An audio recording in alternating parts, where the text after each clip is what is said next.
Welcome, everyone. We'll kind of let everyone funnel in while take a look at the slides and read some important information. And thanks for joining us. We'll start here in a few minutes.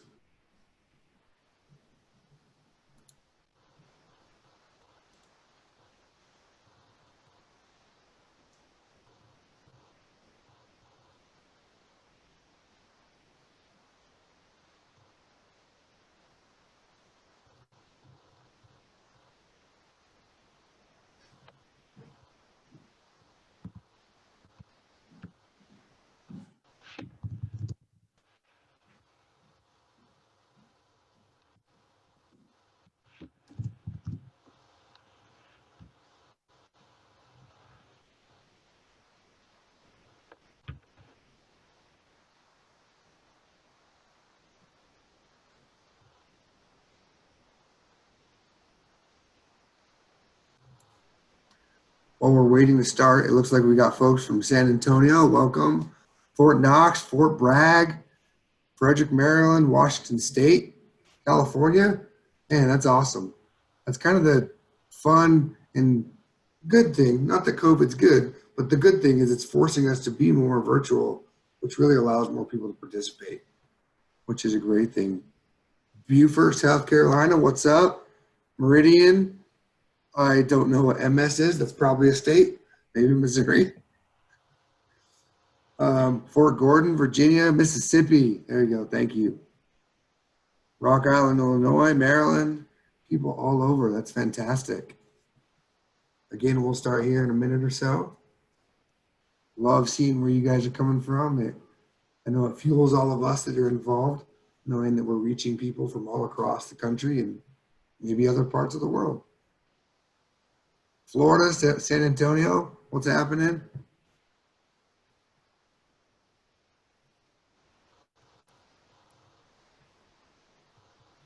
Fallon, Nevada, Shenandoah Valley, Fort Campbell, Wisconsin, man, all kinds of states. Another Fort Knox. I think that's the first double. All right. Well, welcome everybody. My name is Mohawk Matt, and I am with NavalX. I'm going to kind of tell you a little bit about what NavalX is, and I'm going to pass it over to our awesome partners over at the Don Sapper office. But really excited you all could be a part of this Standing Watch webinar series. Excuse me. NavalX is an organization that we're about 1.5 years old, so we're still a baby. We're a startup inside the Navy and Marine Corps. And we are an organization that is tasked with connecting. We're really focused on connecting folks inside the Navy, Marine Corps, active duty and civilian sides, and also the industry base, the academia base, and kind of circling everyone around, breaking down some of those silos of information, kind of helping everyone know who each other is, communicate different ways, work on projects together. So there's a lot more about NavalX I could go into, but guess what? This isn't about NavalX. This is about some awesome, an awesome gentleman who's going to have a fantastic conversation with you all. So without further ado, I'm going to turn it over to Dr. Jessica Gallus, who is a senior advisor over at the Don Sapper office, which is Department of the Navy Sexual Assault Prevention Office. So Jessica, over to you. Thanks so much, Mohawk Matt. Good morning, everyone. Thanks so much for being with us this morning or this evening, wherever you are in the world. For those of us who are joining us for the first time, I just want to give you a quick overview of what the Standing Watch webinar series is about, and then I'll introduce Dr. Matthews. So we started this series to recognize some of the unique stressors that our first responders face during COVID-19, having to transition from an in-person kind of position to doing a lot of work remotely and having to build trust and establish connections in a remote environment is no easy feat. So our goal with this series is to really provide our first responders with the resources for maintaining resilience and self-care so that they can continue to provide optimal care to those who need it. A little bit about Dr. Matthews, and I am not going to do him justice given how much he has accomplished. I have the honor of introducing him. He's a psychology professor at the U.S. Military Academy. I met Dr. Matthews when we were both fellows as part of the Army Strategic Studies Group, and I've really been learning from him since. When I was there, I was probably one of the most junior folks there, and what I can say about Mike is that he is an incredible advocate and mentor, both for scientists, uniform and civilian, and really anybody who's interested in learning. And so not only is he an incredible scientist with multiple books, hundreds of papers, a regular column in Psychology Today, but he also has the uniform and first responder experience to support the research he puts out. And he's going to talk a little bit about that today. To give everybody a context for how this is going to run, we will take live questions, and I ask that you include any questions you have in the Q&A box. And then we'll select folks to respond, and we'll try to get you up on the screen in terms of video, audio. So just try to be prepared. And if we can't, we'll still go through some of your questions and get through as many as we can. So thanks again for joining us. And without further ado, I'll turn it over to Dr. Mike Matthews. Well, hi, everyone. Jess, do you have some slides of mine you can get up? Yeah, we'll pull those up. Hey, so I know what my first slide is. I'll just, we'll go to the next one. Next one, please. So I just wanted to say, hello, everybody. Thanks for the introduction, Jess and all. These are strange times and challenging times we find ourselves in. We'll delve into that a bit more. I would not have pictured myself a year ago sitting at home here in my home office, wearing a sport coat on top, and I won't tell you what I'm wearing down below, talking to 300 people, or so about the topic of shared experience, a shared experience of hard times and adversity. But such is the state of things that we find ourselves in. I also want to mention, before we get going, how impressed I am with what all of you do. Jess has shared with me, so the diversity of people who've signed up for this seminar today or webinar. I think I saw Brian from Japan, he signed again, somebody from Hawaii, all around the United States, and probably some places that I don't know about. And I know you guys are dedicated to what you do, you're professionals. It's a hard job. Sometimes your jobs can be thankless jobs. But they're very important. And so more than anything else, I just want to take a moment and thank you for what you all do for the Navy and your other organizations you may work for. Second comment is just, thanks for lending me your ear for a little while. There's Germany. Hey, Brandy from Germany. Thanks for lending your ear for an hour or so. I'm going to try to keep my formal comments to an hour or a little bit less. This is scheduled for 90 minutes, and then have a good half hour or so to open for dialogues. I really think the important things, one of the better outcomes can come from our interacting directly with each other. And I can hear what's on your mind, and we can have a discussion based around that. So my foxhole, Jess sort of mentioned that I have a pretty diverse background. As a psychologist, I've been a military psychologist for, 40 years.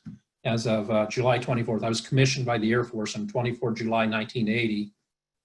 And those of you who've been around a while, it went by, these kind of things go by like that. Like, how did that happen? So I've been a military psychologist all these years. The one common thread I think I've had in all my work as a military psychologist and educator has been an interest in soldier / sailor / airman / Marine performance, how we do as individuals, and then also how we do as small teams. How do we interact together in small teams? And in addition to that, not just on the job performance, not just accomplishing the mission, but how we adapt to and respond to after the mission, after the flash and bang are over, how do we do? And so as my career as a military psychologist progressed, I found myself, initially interested in things that affect, again, soldier performance. So I'm going to say soldier because the dictionary says soldier is anyone who serves in their for their nation's military, recognizing sailors and Marines and airmen, air personnel as soldiers in that sense. So just easier to say soldiers. And a lot of my time early on, I was interested more in like cognitive performance, like battlefield cognition, situational awareness, making good decisions under high stress. You know, why is it that a particular leader may be able to be cool under fire and make calm decisions and quick decisions in the right way? So I spent 10 years studying those sorts of things, and I think that's important. And I enjoyed doing that and learned a lot about it. But then about 15 years ago, I became interested more in non-cognitive factors like character and resilience. And once again, so I designed research studies to do and focused my research on what is it about human character, positive human character attributes that allow some people to endure or go through the crucible of combat, for example, and come out on the other end resilient or maybe even stronger than they were before. And there's other people who have the same experiences side by side. It could be your battle buddies, you know, in the same foxhole with you, so to speak. And although they share the same experience, they don't come out so well. And we see that evidence in things like PTSD and so on. We'll delve more into that in a moment. And then finally, in the last 4 or 5 years, I'm still interested in those things, but it occurs to me more and more that the lessons we learn from studying military personnel, either in combat or challenging training experiences or just the jobs we do every day, this has a lot to say about people who are not in the military. I mean, let's face it, you know, there's an old saying, you know, life is hard and then you die. Right? So life is a series of challenges. You know, people who serve in the military and work for the military often find that very tangibly to be so. But, you know, I was watching the news last night and with respect to the pandemic and its effects on the general population, they were talking about farm workers out in California, many of whom are undocumented workers. And here's people who are working their tails off to raise their families. They're afraid to report symptoms of COVID because they're afraid they won't be allowed to go to work. And the way their work is arranged, they don't go to work, they don't get paid.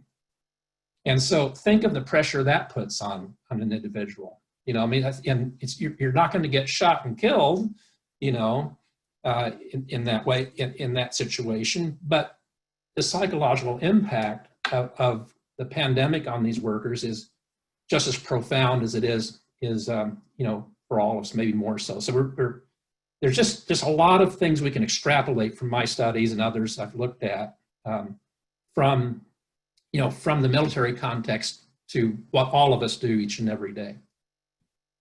And the other thing I would say is that I was a law enforcement officer on and off for 15 years, mostly in patrol division. And so I'm very familiar with, unfortunately, with suicide. You know, I've been first responder to more suicides than I can care to think about. Sexual assault victims. Now, we tend as law enforcement officers to see the worst, you know, at the worst moment. A lot of times we don't get to follow up and see how the person did later, you know. Just about anything bad that you can think of that can happen to a human being, you know, I responded to. And what I've learned about that, from that experience, well, I learned a lot about human nature and learned a lot about myself.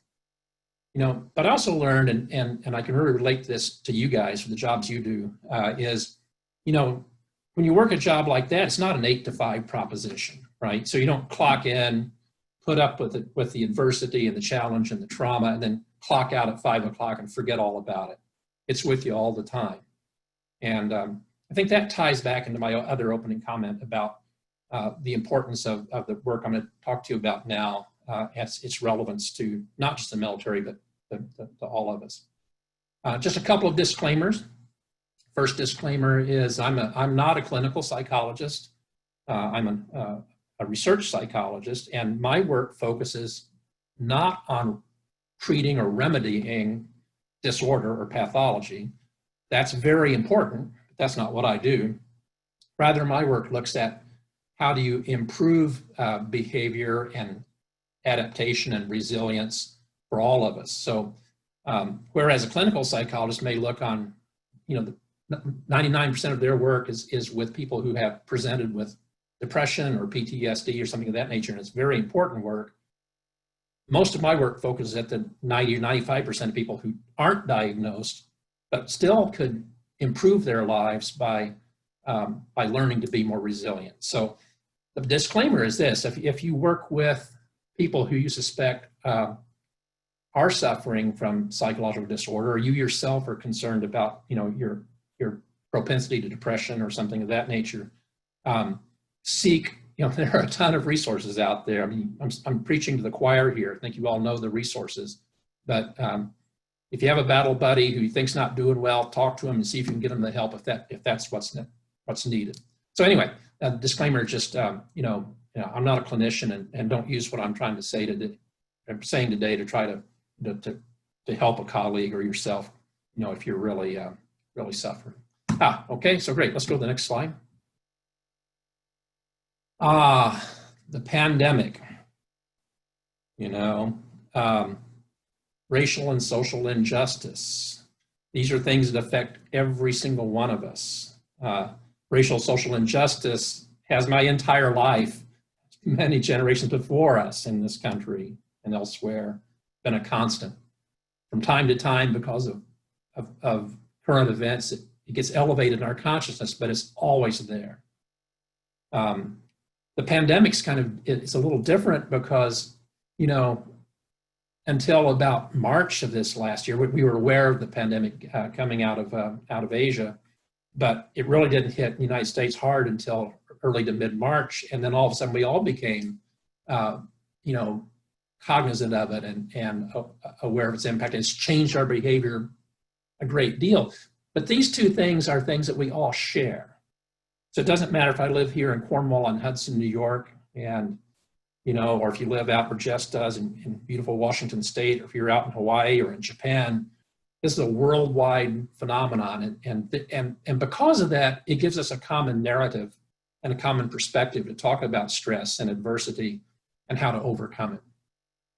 But the pandemic and racial and social injustice don't occur in a vacuum. We still have jobs. Last I checked, jobs can be stressful. Even good jobs have their moments. We're social beings who live within a family for the most part, and even good families have their moments, and bad families. What was it that Tolstoy said in Anna Karenina? All happy families are the same, but every unhappy family has their own story. I'm just paraphrasing, right? And so that's something we all deal with to one extent or another. Economic stress.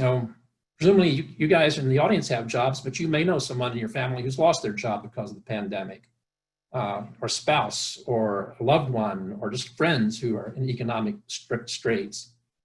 I know here in Cornwall, I walk and run a lot. I'll talk to my neighbors, and more than a few have been laid off because of the pandemic, and it just causes a tremendous amount of disruption in their lives.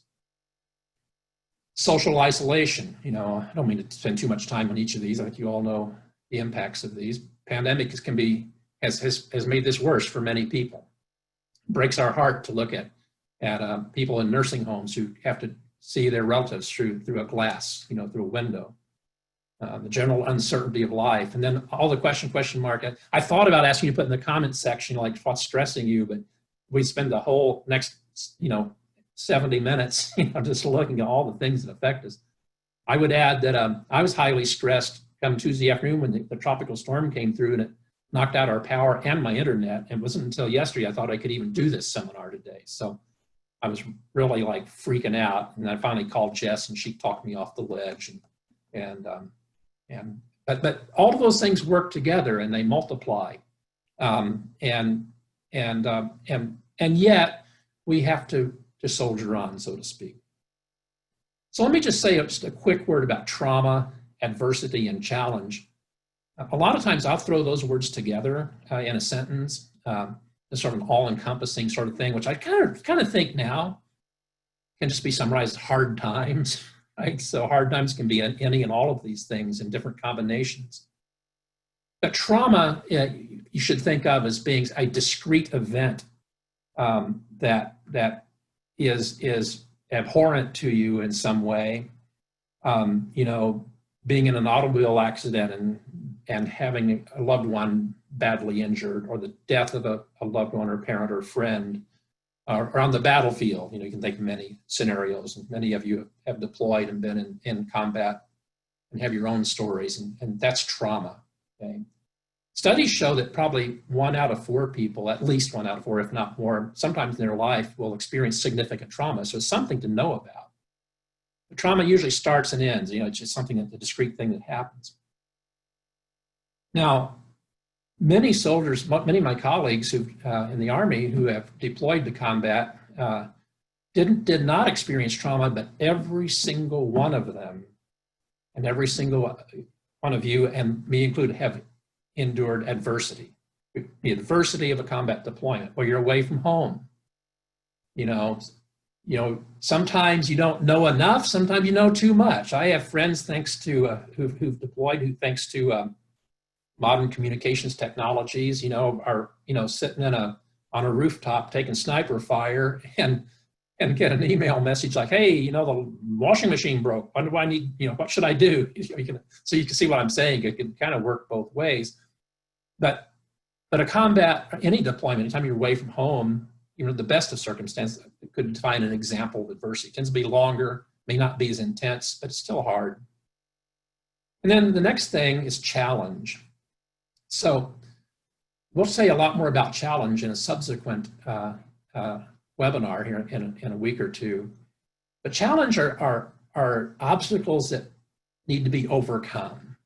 Okay. Once again, this defines life. I'm not sure we could grow if we didn't have challenges, right? So to a large extent, success in life and resilience is the ability to recognize that an obstacle is a challenge and not a threat to your well-being. So I'm going to sometimes throw these words together, a little bit too much, maybe, but do keep in mind there is a little distinction among them as we move forward.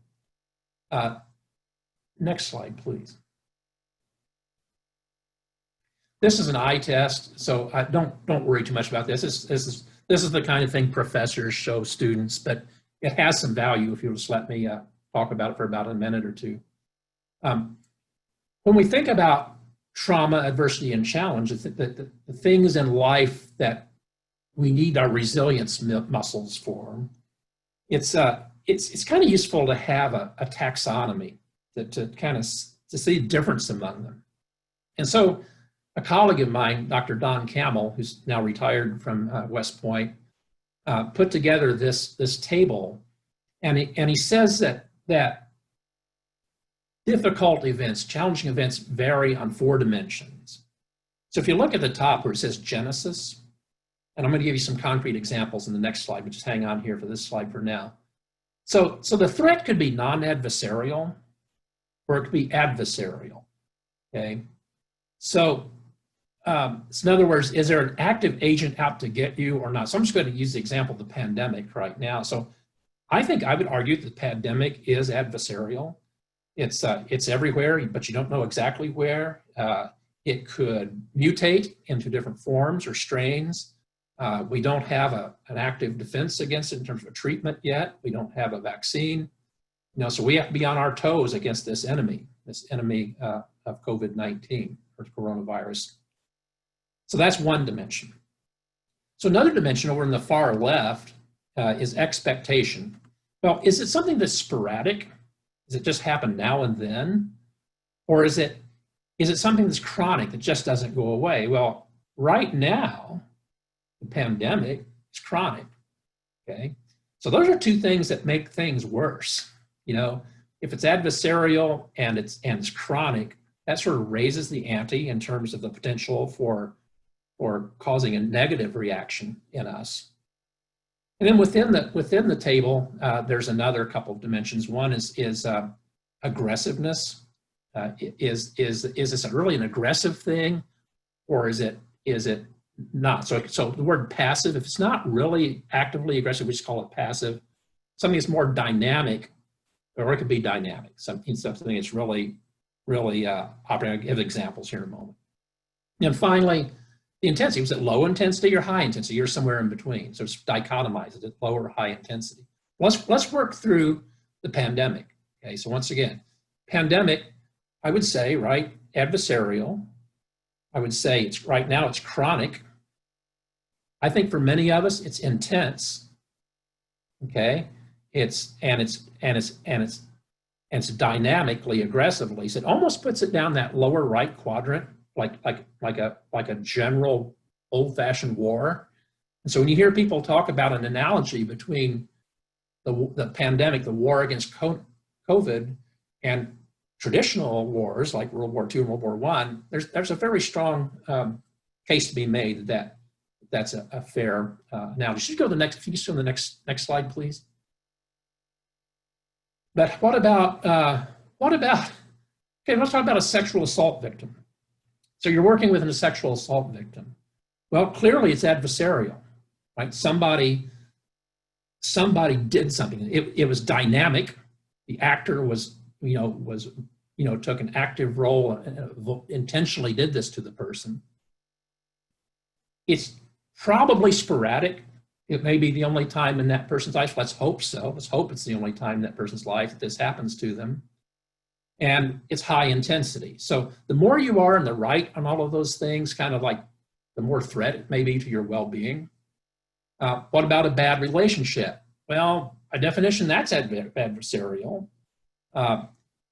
A bad relationship, right? That could be sporadic or chronic. I mean, maybe it's only bad on Saturday nights when one or both parties are drinking alcohol, but the rest of the time they kind of get along okay.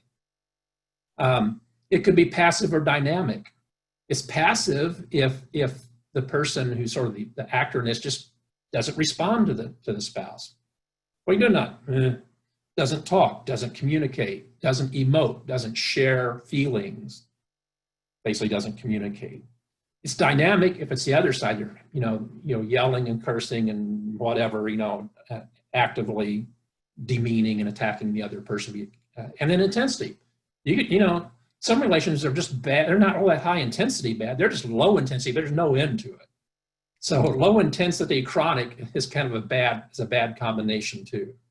So I won't go through any more of these to save time, but almost anything that you're working with now, I would ask you and urge you, if you have your own specific issue you're dealing with, just kind of help get your mind around the nature of the threat. Kind of just map it out in your own mind, whether it's on an adversarial dimension and these other three dimensions. In any case, the cumulative impact, because we're not dealing with one thing, right? Remember the previous slide? We've got pandemic, we've got job stress, and just fill in the blanks. The cumulative impact is significant. So when those of us who are kind of going along doing okay, now we get a pandemic laid on us. The old phrase, the straw that broke the camel's back.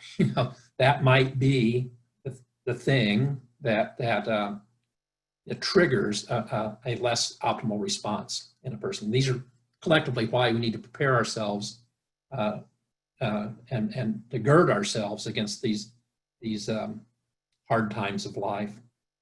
And then the last point here, psychologists have actually looked at the relative impact of one really major bad event versus sort of or bad, like major bad events, or just major events, in fact, versus what I might call daily life hassles. Life's daily hassles you deal with every day, right? And it's kind of interesting that daily hassles, because of the cumulative impact, for many people can be just about as bad as one big thing that happens to another person. So we all walk and live in our own space, and we can have challenges to our resilience in different ways. So you're going to know people that sort of shrug off the pandemic, but are really suffering, whether they admit it or not, in other dimensions. And one of the things we want to do today here is to walk you through my main objective in the next 30 minutes or so, is to walk you through the 4 most common trajectories that people show in response to hard times. Okay, next.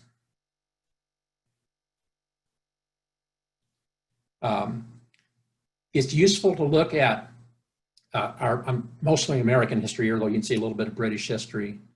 I had 11 great-grandfathers and great-uncles who fought in the Civil War. I was from a border state, the southern part of Missouri, and I'm very proud that all 11 of them fought for the North. And 10 of them survived the war. 1 died at Vicksburg. Another one had a musket ball blew his foot up at the Battle of Pea Ridge in Arkansas, and got a lifelong medical disability. And he lived into the 20th century. His wife lived even longer. She drew this Civil War disability from the federal government like until the 1920s. I think it's like crazy money, like $20 a month or something. Like super. Can you imagine? I think that I'm remembering correctly, 600,000 dead in the Civil War, and the impact that had on our society, our country, economically, politically, socially, and yet we came through it. The 1918 flu epidemic, you've heard a lot about. That hit American GIs a lot. This occurred at the peak of our shipping soldiers over to Europe and on troop ships. And the troop ships were getting infected with just all these flu cases, and a lot of soldiers died from that. My mom and dad were born in early 1914 and 1917, but they came of age in the Great Depression. Maybe you have grandparents who remember that. You should speak with them about it. It was quite challenging, and yet they got through it. I read a book recently about the London Blitz and the unpredictable nature of the nighttime bombing of the Germans on London and other places in England, and the amazingly resilient response of the British people. We can go on, okay? So I'm not going to comment further on these. I could make the list 10 times as long, but the point is that it seems that we as a species are resilient. As a group, we're wired for resiliency, but individual reactions really vary a lot. So I would go out on a limb and say that history is going to say that Americans and others across the planet, because this is human nature, collectively, I think we're going to do well.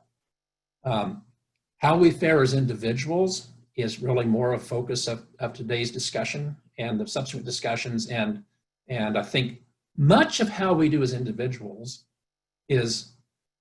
can be mitigated by our own behavior and by learning some resilient skills and sharpening some of our character attributes to better enable us to deal with the hard times that we face now. Okay, now next slide. So here are the 4 trajectories.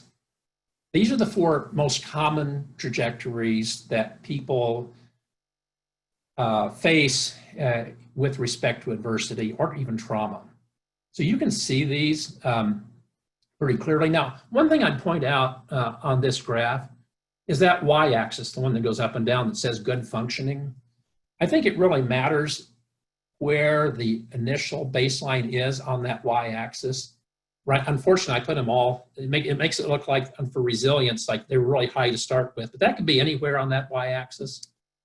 Same with disorder and invulnerability. I'm generally trying to point out that we define resilience as you're going along in life, we're doing well pre-pandemic, and then the pandemic strikes and you lose your job and your grandmother contracts the virus and dies of it, or somebody dies of it.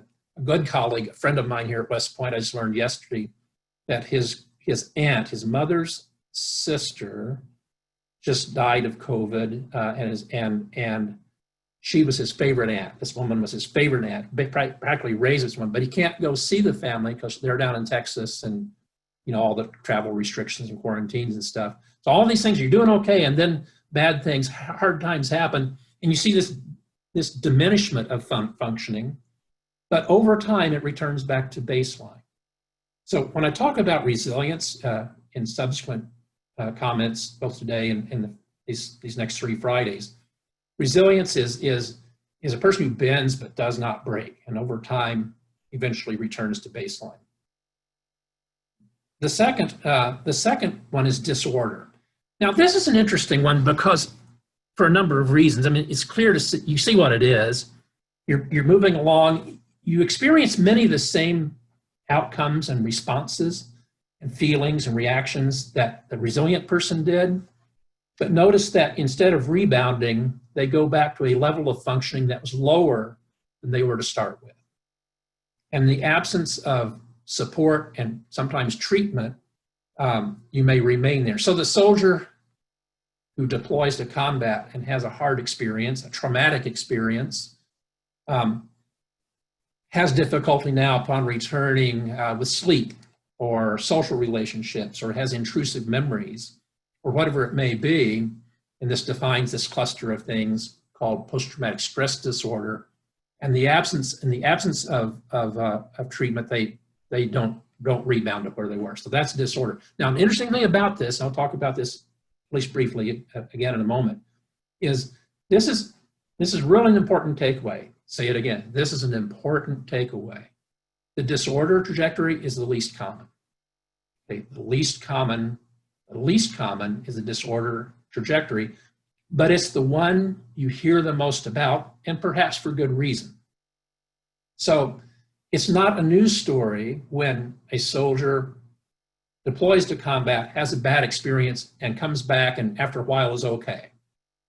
But it is a story when they deploy to combat, come back and lose their job, commit suicide, or have some other thing happen. So I don't mean to diminish the importance of the disorder trajectory. I just want to recognize that in this hierarchy of things that may happen, it's the least common.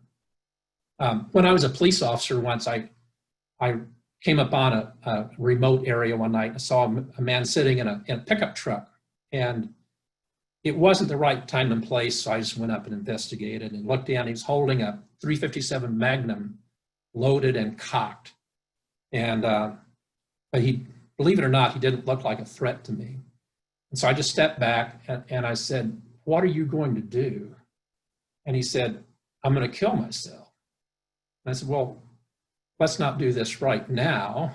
And I talked him out of it, and he gave me his gun and secured it. I said, and he began crying, and I said, "What's the matter? What's driving this?" So he pulled out of his pocket a bunch of photos. This is pre-digital camera days, and he would have been in Desert Storm, and he had photos. He'd been a tanker, and he had photos of people he'd killed in his tank. He just burned up, badly burned Iraqi bodies and stuff, and he kept looking at them, and he just couldn't adjust to that. So unfortunately, in police work, you don't always know if what you've done out in the field helps somebody, in the long run did it. But at least that night, he didn't commit suicide, and I got him into some help. So enough said. Invulnerability is just what it looks like. Water off a duck's back. You go right along, and just really don't show much impact of adversity. I'll come back on that one again in a moment too. And a very interesting one is the fourth trajectory. And that's sometimes called post-traumatic growth, or PTG. So with post-traumatic growth, you can see from the slide, you're going along, you encounter adversity, suffer a bit, but when it's over, you're really a better person for it. I'll comment in more detail in just a moment. Now, I think we're doing pretty well time-wise. We've been going about 35 minutes, and if you'll permit me just to say a bit more about each of these trajectories, I'll make some generalized comments, and then we'll open this up to discussion. Okay, next please. So let's just talk a bit about pathology. I've already defined it for you. For most of you, the work you do, you see it, a lot of it. You don't need examples. Depression, substance abuse, conduct disorders, suicide. About 10 years ago, about 12 years ago now, I received a call from General Casey's office. General Casey was, at the time, Chief of Staff of the United States Army. And he wanted to put together a small team of people, 4 of us ultimately, to help the Army, to meet with him and help the senior leadership of the Army address a problem that was resulting from, at that point, 6 or 7 years of continuous warfare. And as you recall, many of you lived through this, from 2001 until some years later, there was a constant deployment cycle. You deploy to combat, you get a few weeks to recover. The train up is sometimes just as challenging and stressful as the combat itself, and the cycle just wasn't ending. And what was happening to the Army was suicide rates had doubled. The good news was that traditionally, suicide rates in the Army have been about half of that for age-matched, compared to age-matched Americans in general. The bad news was we went back so it doubled to get back to where most Americans are, and they even went above it. So it was a big thing, still is. One suicide is a big thing. Any suicide is a big thing. But not all the things that were going bad were headline grabbing. So substance abuse was up. Conduct disorders, the commanders, the division commanders we talked to said, they have these soldiers coming back and, get back and they buy a motorcycle and drive it like crazy and wreck it, or they get in fights with their family or loved ones. And just lumping all these sort of inappropriate behaviors in together as conduct disorders are some of the things that also are found with the pathology response. You guys all know enough about PTSD. We can talk more about it in the Q&A if you like. A lot of times you just see social withdrawal. People they withdraw themselves. So these are all different manifestations of pathology, and they're very real. Fortunately, psychology and psychiatry and clinical social work have a lot of tools to address these. Also, unit cohesion, highly cohesive units that are well bonded with each other help protect each other and even help people to some extent who have these issues. So there's hope. The other comment, the very, very bottom, I said, you have these different labels, things that can happen, PTSD. The Army now uses PTS, post-traumatic stress, dropping the disorder because we want to normalize the idea that following a traumatic or adverse combat deployment or other experience, it's kind of normal to feel stressed, There's also MTBI, which is mild traumatic brain injury. For those, that's sort of like concussions. And I'm a sort of a biopsychologist by training, so I do brain dissections and I know all about neurochemistry and all that stuff. And I've looked at brains of people who have MTBI who later died and looked at their brains. And the thing is, a traumatic brain injury might be an open wound. You can see that, so you can see that with the naked eye. MTBI is where you have a concussion and very microscopic damage to the brain. Here's my message to you for that. MTBI is only M if it's not you, right? If you have MTBI, drop the M. It's a big deal, and you can ask more questions about that. Just want to say that I sort of object to the word M from TBI. It's not minor. It's not minor. Then CTE is chronic traumatic encephalopathy, and that's sort of the NFL football player syndrome. And I lumped all these together like in one little bullet because they share a lot of symptoms. And if you're a leader in the military, whether it's a squad leader, a platoon leader, or in company commander or above, and then whatever the Navy and Marine Corps equivalents are, it's useful to know that these are maybe have different labels, but the symptomology is similar. And I would say that something that's caused by a concussion like TBI maybe require a different treatment than something that's more psychological like PTSD. And so I think that the labels matter, and there may be different causes for these things. Okay, next.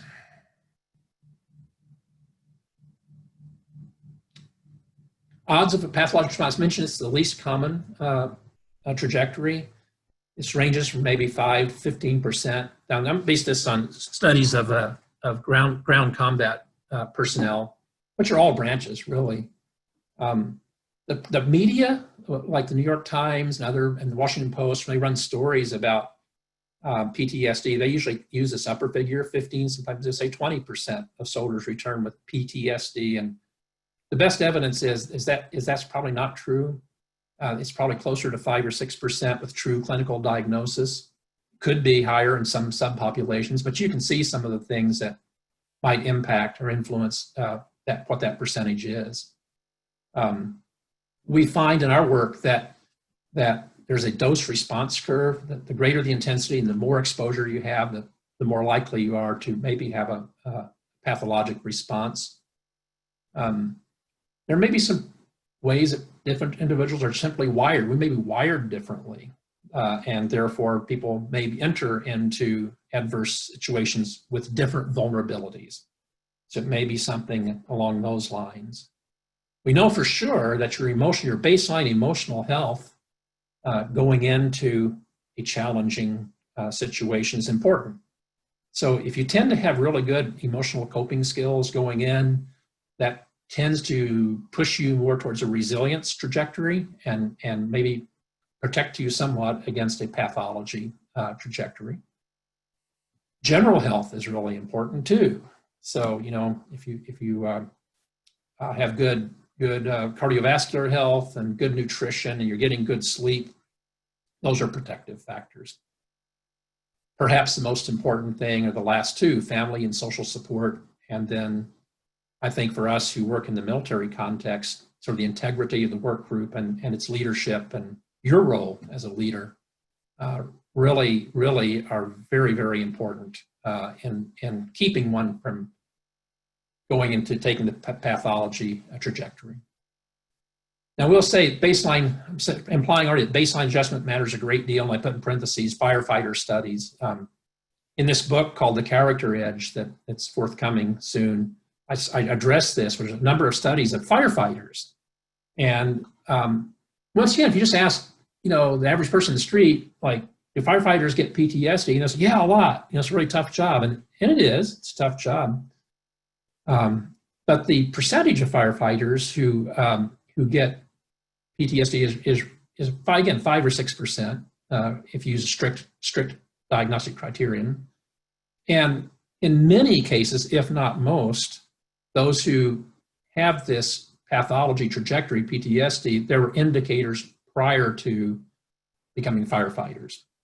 So that might suggest that in some occupations, we need to do better screening.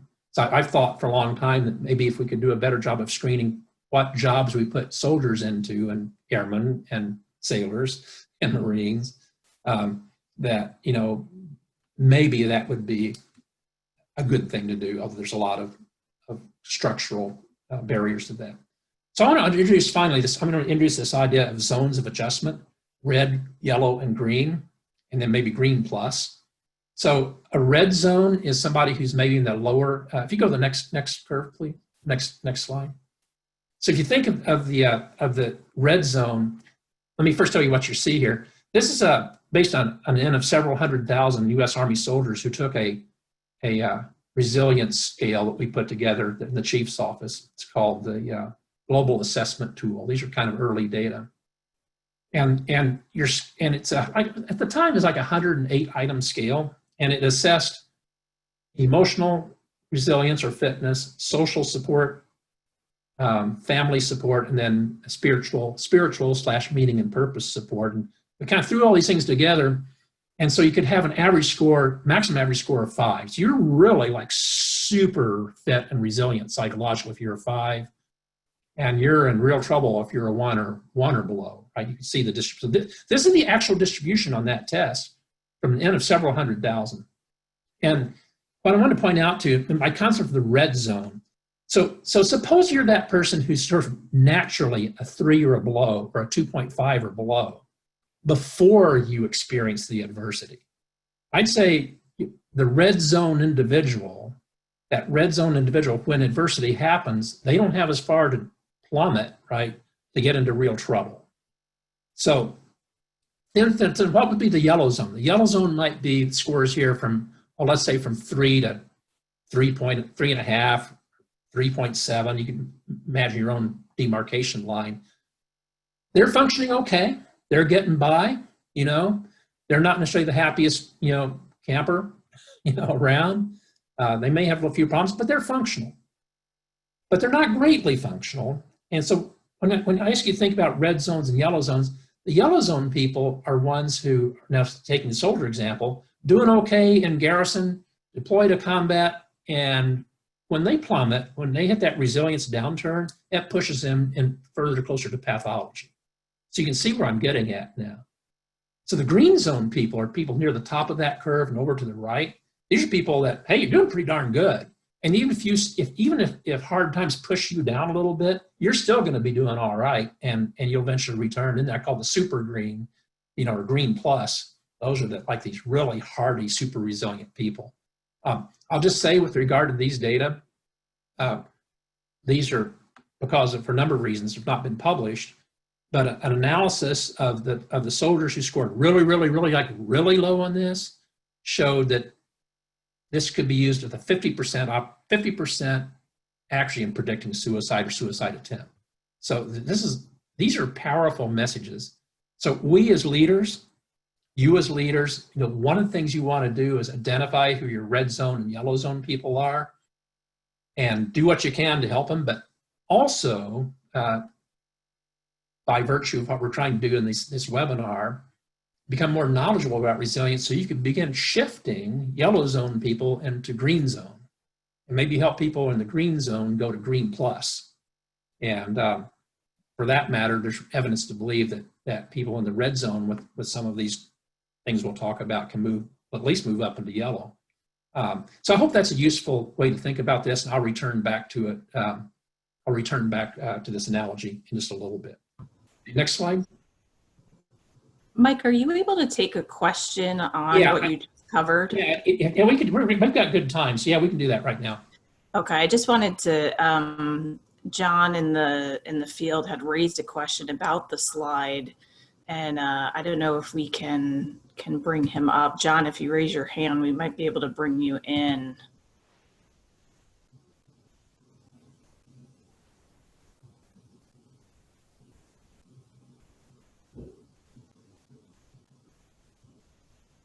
Getting a lot of traffic here about the stigma around mental health and how things have advanced, but we still have a way to go in that space. And also a lot of comments about self-care and really how challenging it is. I think for so many folks who go into helping professions, we're great at helping other people, but not necessarily ourselves. Yeah, I mean, yes. And so a couple of comments, unless John pops up here at the picture, I can address some of this. So great. Talk about the self-care thing first. You know, it's a lot to ask anybody to take of their own lives, manage a challenging work situation, you know, and find time for yourself, whether it's reflection time or social time or family time to imbue yourself and build your sort of resilience. Absolutely. And yet I think one of the messages may be that we need to be cognizant of that and to make time as almost as part of our work time to build our own skills, because you're not going to be what is called combat effective, right, in your job as a SARC or as a suicide counselor or a counselor or even a firefighter or a cop if you're red or low yellow zone. So yeah. And then what was John's comment? Just read it to me. I could address it. I think that John's actually on. John, okay. Are you there? Yeah, can you hear me? Yeah. Oh, great. So one of my questions about the emotional health of Army soldiers was, looking at the statistics, did you find that it was higher or lower where the soldiers were exposed to night operations versus during the day? You know, I don't have those data. They may exist because these are really old data. These are like 10-year-old data. We have millions of data points now, and the Army it's out in Monterey. There's a sort of big data unit. He keeps all this stuff. Let me suggest a name to you that you can Google and you find some reports on this. There's a now retired Paul Lester, L-E-S-T-E-R, Paul Lester. And Okay. if you go into Google Scholar or to, if you're familiar with DTIC, Defense Technical Information Center, I think Google Scholar is better, and put in Paul Lester, and then put in Army, I know what it is, and then put in Global Assessment Tool findings. I think you can get a lot of hits on that. And I know he's published 2 or 3 tech reports summarized. It may not break it out to answer your question specifically. Into it's now, I did mention, John, about, we know that people on the left end, the bad end, the red zone of that curve. But you'll find in those reports that the people who are in the green zone or the green plus zone, these are just I just made up these numbers, those colors seen today. So it's not, you won't see that in the report. They're the ones who get early promotions, who re-enlist, who are superstars in their units. So there's really something to this dimension of emotional health that over the long run sort of racks and stacks soldiers, at least, with respect to how well they do, both in the job performance, but also in how they react to the hard times that are concurrent with military service.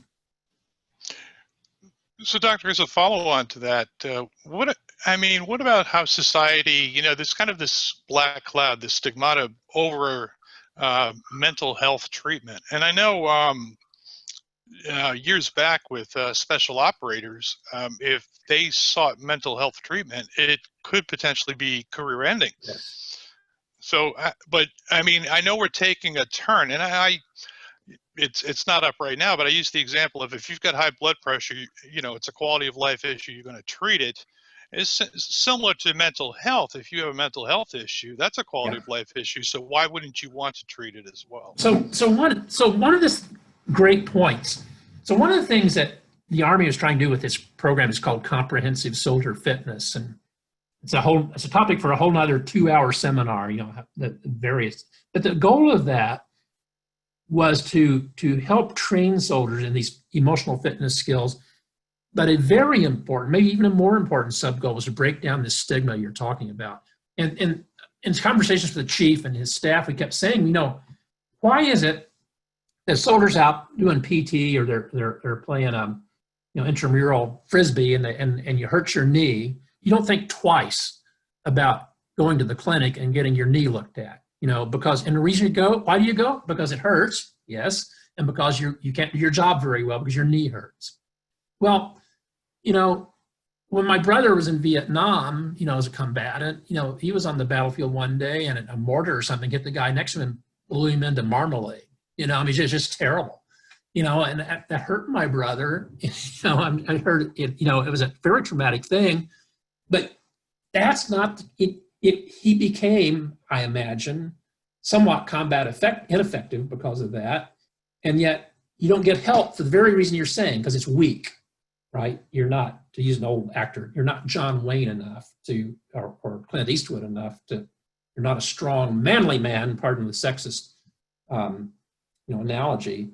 But yeah, so I think it continues to be a problem. We're pecking away at it in the Army. They've made some procedural changes about, when you go to seek mental health, there's some changes about what can be reported and not reported. There's clinical psychologists probably on the call that could tell you more about the specific rules of engagement. Boy, John, you hit the nail right on the head. We need to do a lot more in that regard.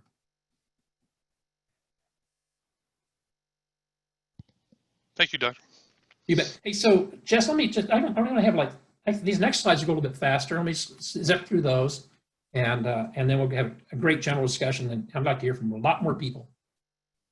Oh, I see the boat ride comment, by the way, right on. My dad was one of those people in the boat ride back from the Pacific Theater.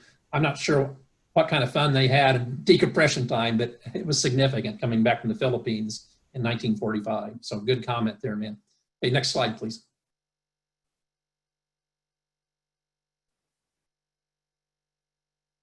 Invulnerability, not going to say a whole lot about it. I do want to read you just a little bit about this case history. Brigadier General Rhonda Cornum, now retired, not retired for too long. I came to know General Cornum as one of the core members of this group. In fact, it was her job to stand up comprehensive soldier fitness. The Army Surgeon General laid it on her. That's a whole nother story I can tell you guys sometime. It's kind of humorous about how that happened. But Rhonda's story, I'm going to give you at the very end here a link to a book called She Went to War. So Rhonda was, General Cornum, when she was a major, was deployed as a flight surgeon to Operation Desert Storm. Let me just read to you what happened.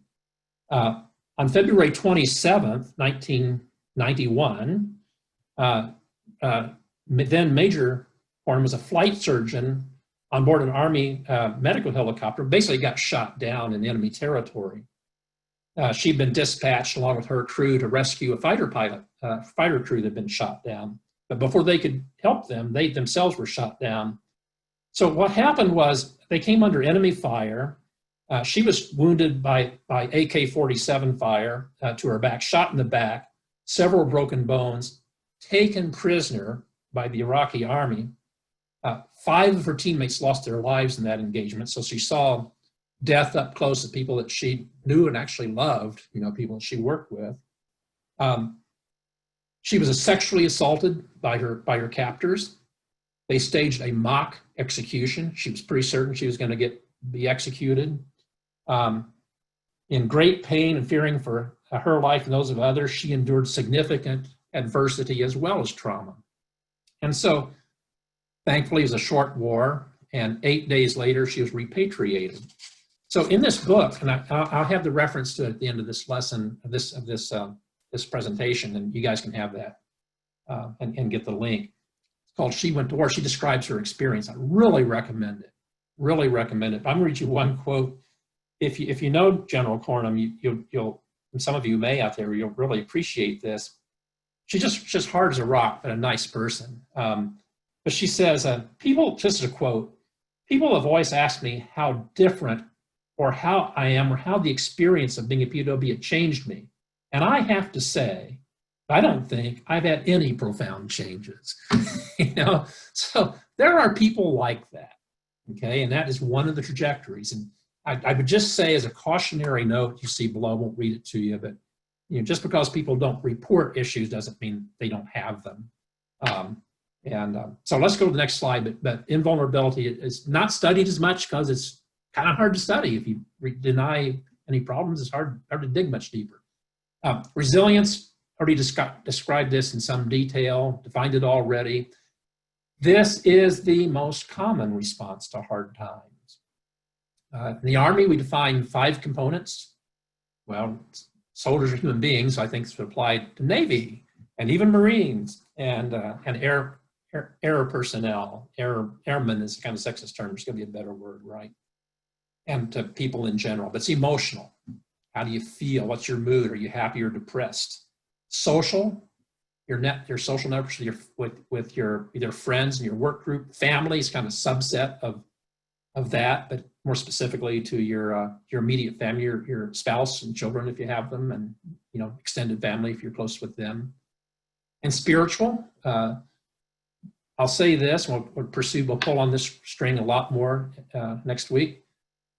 But to the extent that we have meaning and purpose in our lives, that seems to be really, really important in promoting a non-pathological response to hard times.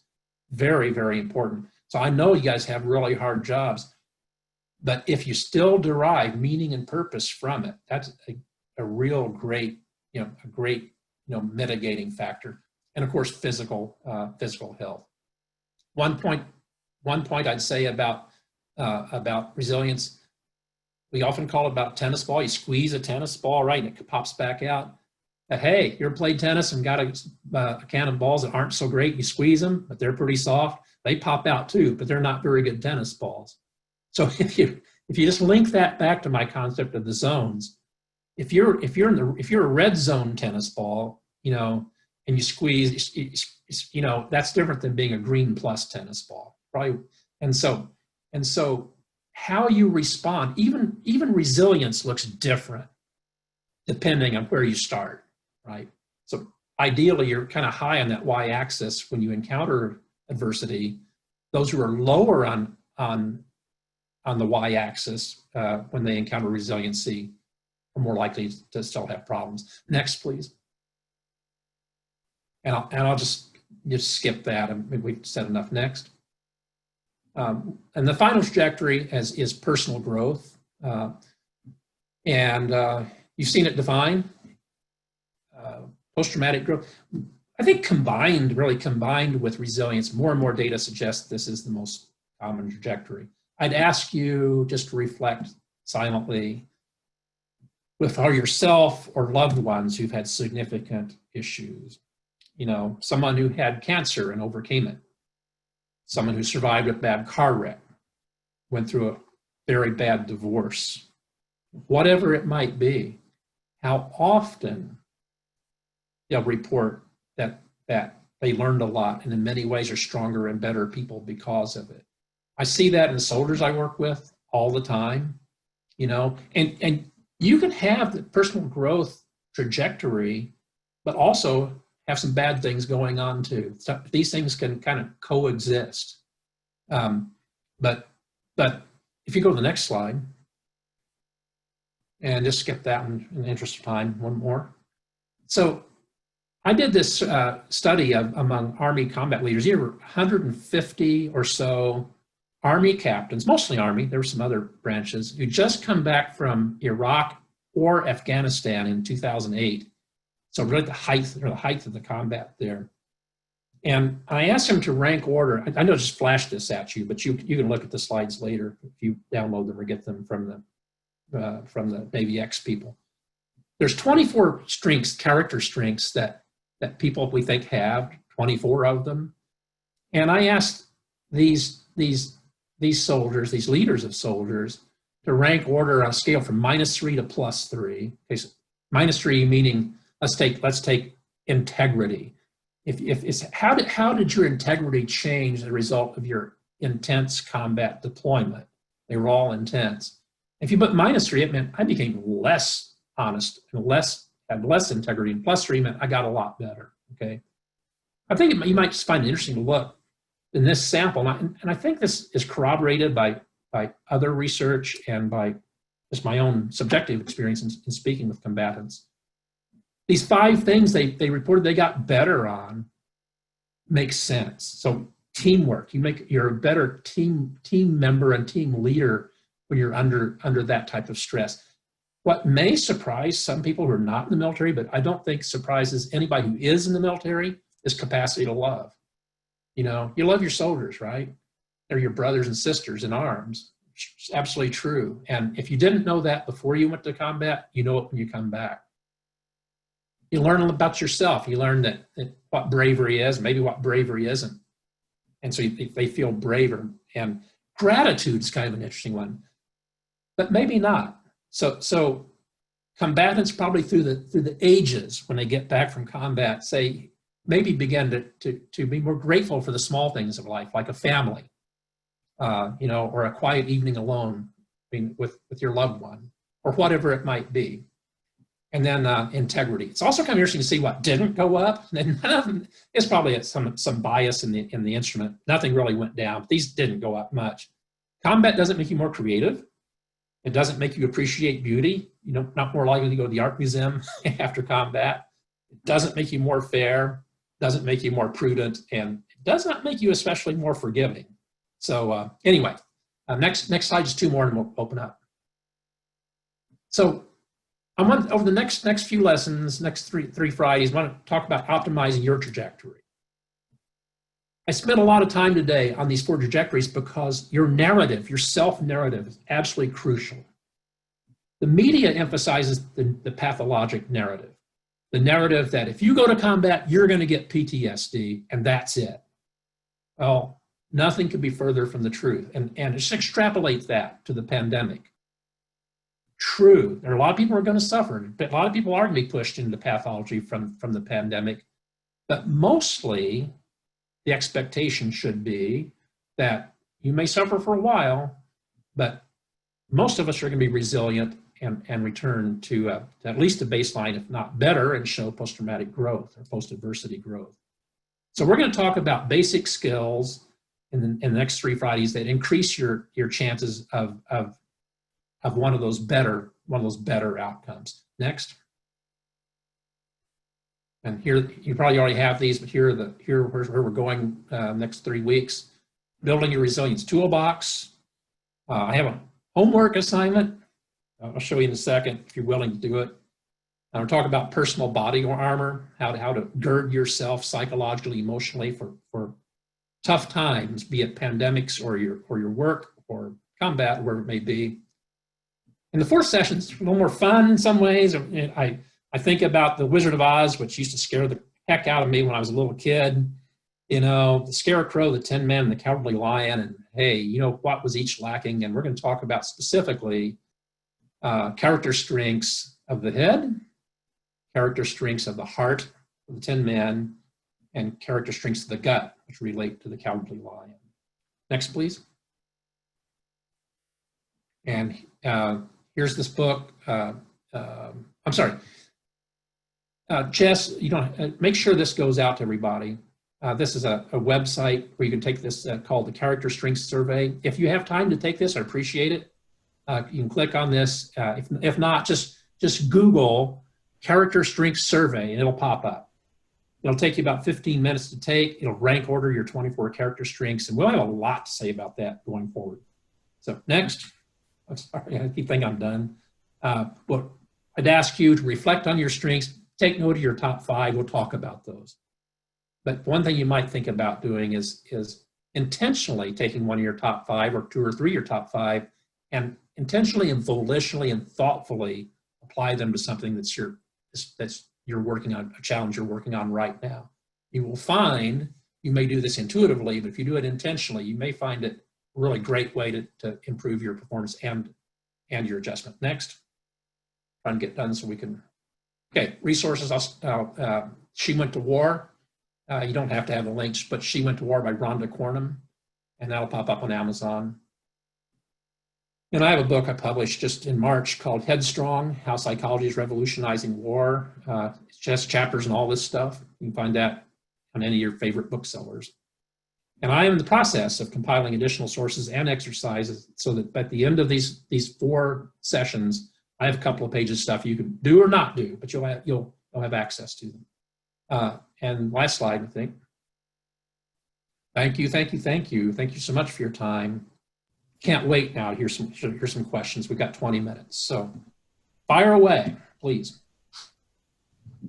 Thank you so much, Mike. That was just a great overview. We've been having a lively discussion here in the chat box. One of the I see some of them pop up, so it was really hard for me not to go off on a tangent and say, yeah. Are there any in particular that you want to respond to off the bat? Well, they've gone through my short-term memory filter, so it's probably better. So, someone says here, are there any personality traits or temperament types that are more vulnerable to the pathology trajectory? Yeah, so, probably the best personality test now is called the Big 5. And so there's I'm not a big expert on this, but there's a sort of one scale called neuroticism. So if you're high in neuroticism, that's not great. There's also a component called, openness? And it's better to be open than sort of closed-minded. And so, yeah, so I think people that have a more inquisitive, outgoing, positive personality generally. Now, doesn't mean you got to be the loudest person in the room, right? But someone who has this openness to experience and willing to engage the problem directly rather than to put it off. So an active approach to problem solving. I'll tell you one thing. This is important. Doesn't have to do with personality so much.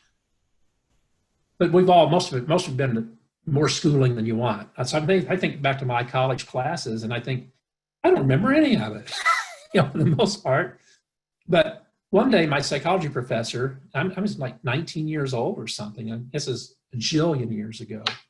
I'll never forget this. He said, and this pertains to our discussion of being successful in life. He made the point, and you don't want to hear this when you're 19. He said, life is a series of problems. You never get away from problems. And we've all done this, right? So I was an undergraduate. I thought, if I just finished my degree, I'll be great. I'll be that super person. And you get the degree done. No, I got to go to graduate school now. If I can just do my graduate school, get that PhD, then life will change. I'll be great. Oh, then I get this job. It just never ends, right? Here I am. I'm almost 67 years old, and there's still challenges and too many problems ahead. So his point was, life is a series of problems. It's inevitable. It's the human condition. Your success in life, and your psychological health in life, is defined not by avoiding problems, but by successful problem-solving strategies. So from the standpoint of personality, if you're that personality who will seek to look at life's obstacles as challenges to be overcome rather than threats to your well-being, that's a good predictor of health. Mike, one of the other questions that came up was about this idea that people in the military, to be successful, oftentimes have to compartmentalize. Or you're going, 1,000 miles a minute, and there's only so many hours in a day, and so you're not really dealing with some of the challenges you're experiencing. We had a number of folks just having a dialogue around that. Is there anything you would share about that in terms of coping and processing? I think I'm just kind of shooting from the hip on this because it really is a problem. As I said earlier, very early in my comments, we are not in easy jobs. You are not in easy jobs. So if you're working with sexual assault victims, at least 40 hours a week, if not more, it's probably more. There's some real tragedies and disappointments that come with that. And that's not even include dealing with the government bureaucracy, the Navy or Army bureaucracy, and how you go about trying to help people. And you can't just turn it off, right? It's so I remember as a police officer, I got better at it, but there were some cases you go to that they would plague me for days afterwards, and I think that the first step might be in just consciously accepting that and recognizing that to be a thing, and that's very normal. It's a very normal response. And having said that, self-talk is kind of important. So how you respond to thoughts like that when they come to mind, I do it myself. I mean, to this day, if I'm not trying to go to bed to sleep at night, I'm staying awake, so I'm thinking about this presentation I'm doing tomorrow, Jess, I say, turn it off. This is not helpful. And to some extent or not, some things are easier to turn off than others. I was able to turn your thought off pretty easy, Jess, no offense. I'm offended. I don't mean to make light of this because I absolutely understand. But I don't think there's an easy solution to that except acceptance and being aware of it and maybe just developing some strategies yourself and talking with friends and see how they do it. Sorry, I couldn't give a better answer. No, I think those are great. I think those are great recommendations. And I think for so many of us who are passionate about these areas we're working in, it's easy to get caught up and have your brain, keep going when you're trying to get to bed at night. So can certainly relate to that. It looks like we've got a few questions. We've got a few folks on the line, both Vicki King and Christine Mendez with some great questions. Okay. I don't know if we're able to get them live so that they can ask directly.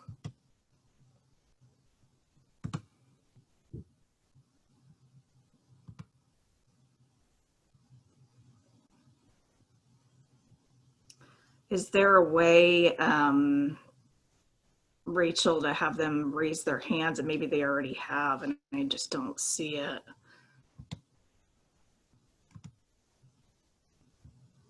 As I said, I'm not real smart on Zoom. We use Microsoft Teams here, so it's very similar, but I'm not smart on it. Okay, it looks like Vicki King is on. If we can, I just clicked on Q&A. If I click on Answer Live, on Vicki, oh, maybe that will work. Yeah, let me try that. See if Vicki comes on. I'm trying. Okay. On you, Vicki. Let's see if you show up. It looks like she's on, but she's muted. Okay.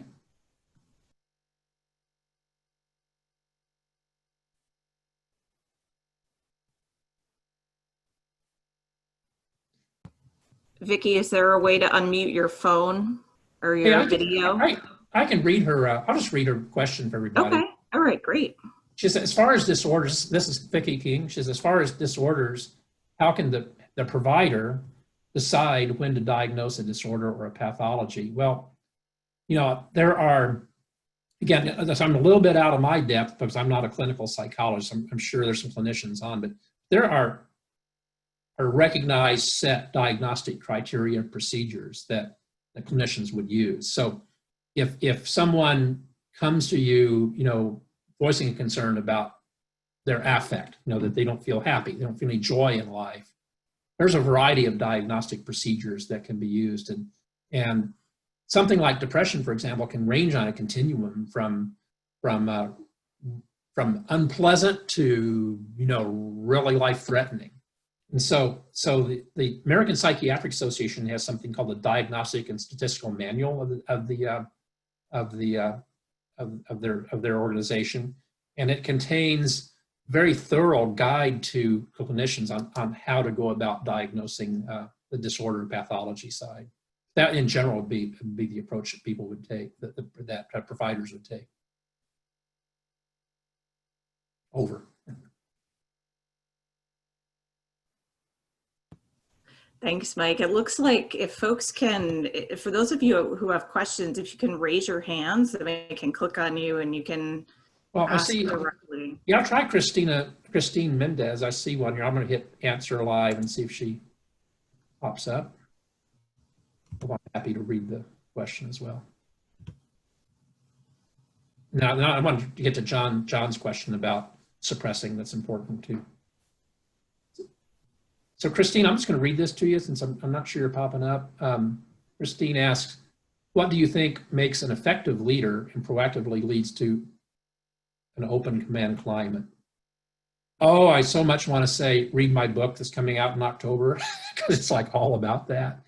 I think there's at least 3 components to effective leadership that's important. There's more to it, but one is, you know, a leader has to be competent, right? So, you know, if a leader is not competent at what they're doing, that degrades, you know, the team cohesion. Second area is the characteristic that a leader must be of high character. And so in the Army, we talk about the 7 Army values. I know the Navy, I think, has maybe categorized differently, 5 or 6, Air Force 1 or 2.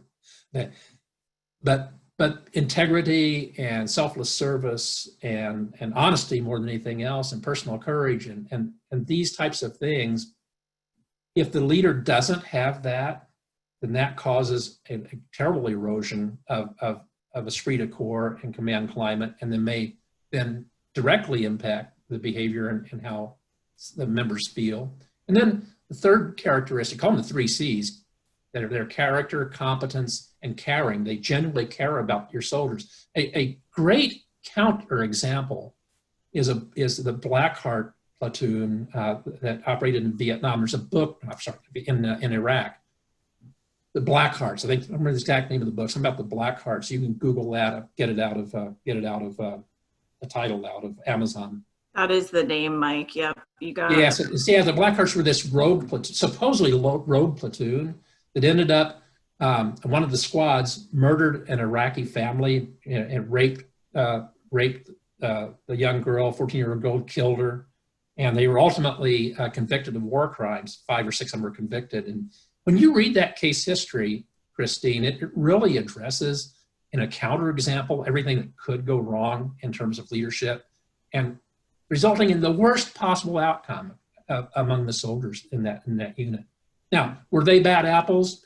You know, maybe, but if they were in a better command climate, even down at the platoon level, arguably that would never happen. So I would refer you to that. Mike, is there anything else that you would share? I know you and General Caslin, former superintendent, have this book on character coming out this fall, and thinking about how much the services are interested in creating healthy cultures and healthy climates. Are there any other tidbits or areas that you want to highlight that you think are really critical in terms of this character edge Gosh. focus? Just about 300 pages worth of stuff I'd like to tell you. And there's not time. All right, I need you to boil it down in 2 minutes. If I could do that, it would be amazing. So I'll fire off a couple of random rounds here. Effective leadership, as it applies to character and therefore resilience and team cohesion, has to, above all else, be honest leadership, and that communicates effectively with the subordinates, left, right, and up and down. It's an effective leader is not afraid to tackle the hard challenges. We use an example in our book about the West Point's men's rugby team. Oh my God, so General Caslin, Lieutenant General Caslin became our superintendent. Let's see, what was the date? 2013, summer of 2013. So the way it works, this is June, and so he had we have a board of visitors. They're kind of like a college board that meets every year in June, and he wasn't the soup yet, but he'd be in a couple of weeks, he's gonna be the soup. And so he comes in thinking it's gonna be this routine meeting, and one of the board members says, okay, General, your rugby team has been sharing offensive, misogynistic, nasty emails among each other, denigrating women, rating them, who you want to have sex with, who you haven't, and the previous suit caught him and didn't do anything about it. Okay, what a welcome, to West Point. Well, we talk about then he had to fix that problem, and and so we talk about what he as a leader did as a case study to address a really difficult problem pertaining to sexual harassment and sexual assault. And you can't take your eye off the target, if you're a leader in these situations. If you're a West Point, a leader of young men and women, or in any Army unit, it's these types of things have to be a priority. And you can't wish it away. It continues to be, I'm sorry, but rambling a bit. There's an old stage act where you put plates on you ever seen this? Put plates on a pole and you spin them, right? And the gig is, how many plates can you keep spinning at one time? And so leading soldiers is kind of like spinning plates. You can't just you got to keep spinning those poles to keep them up. The minute you don't pay attention to them, things crash, right? So an important leadership trait is that. And I could and will go on, but we've only got 5 minutes left. I don't want to say too much. Thanks so much, Mike. That's great. Yeah. I think we probably have time for 1 or 2 more questions. Well, John wrote one here about, can you discuss the effects of suppressed emotions, or simply emotions that you choose not to acknowledge? These can be problematic, right? That's true. One fact you may need to be aware of is that emotions can never be suppressed and have to leak out. Psychologists it'd probably be fun, John, to get you in a room with 3 or 4 psychologists and start to get our various opinions on this. I tend to agree with you overall that if that's what worries me about the invulnerable trajectory. If the person's just invulnerable because they suppress stuff and don't acknowledge it, there might be a price to pay later. I think our people are simply invulnerable. But you suppress things because you're not actively trying to solve the problem. And so if you can adapt the strategy, I agree with you, if you adopt the strategy of actively and openly and directly addressing the problem that's causing you angst, versus just, hey, I'll deal with that tomorrow. I'm not going to think about it. It'll go away. Things don't go away. They have to be dealt with. And so anyway, that's all I can say on that right now, but that's a great point, and wish we had more time. But you do sound a bit like a Freudian, John. And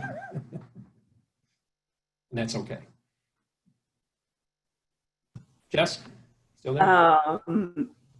It looks like the last one, have there been any studies around excessive work travel, how that alone impacts people?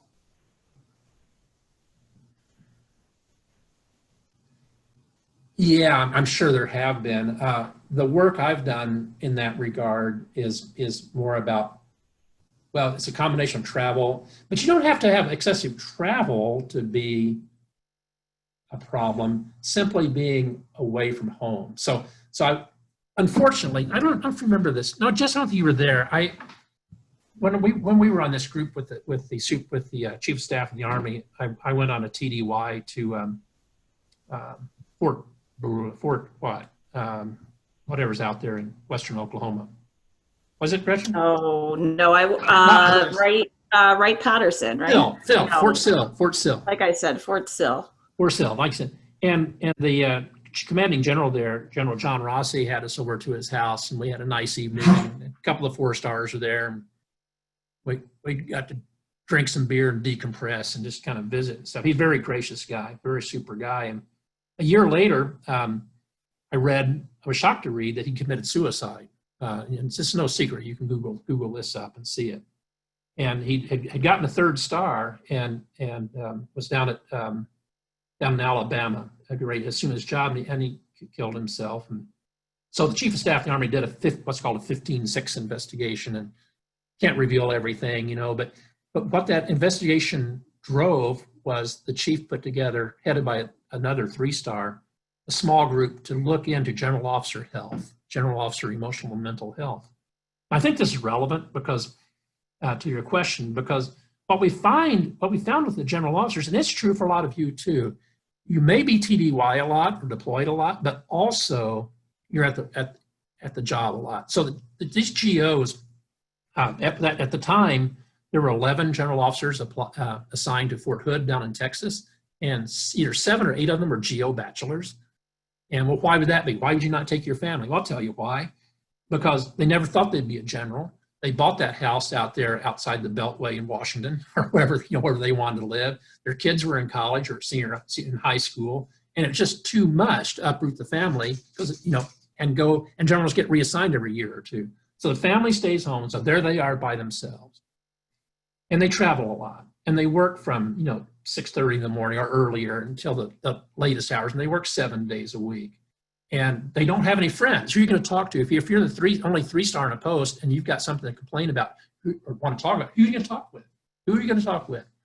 And so if your job moves you away from regular, meaningful, genuine interactions with your family and your social group, then yeah, Jessica, it can be lonely.